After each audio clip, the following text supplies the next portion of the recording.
Kapag ginawa mo ito ay hindi ka na niya titigilan pa. Gawin ito sa iyong ex, napupusuan o nobyo.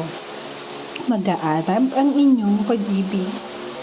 Una ay kumuha ka ng puting papel at itim na panulat.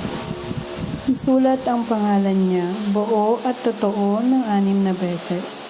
Saka isulat ang iyong pangalan sa palibot ng papel.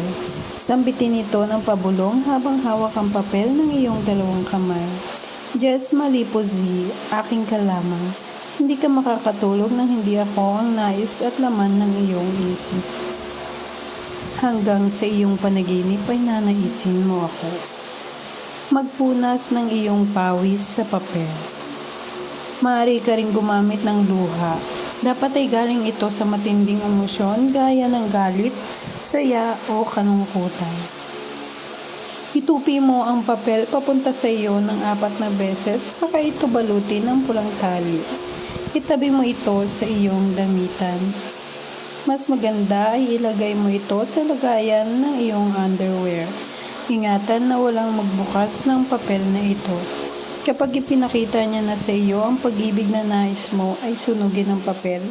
Ipaanod sa hangin ng abo, magtira ng kaunti, ilagay sa tubig at inumin. Gagawin ito kahit anong araw, bago ka matulog. Maraming salamat po sa inyong panonood. Gawin ng tama ang video na ito at dapat ay walang ibang makakalam na ginawa mo ito.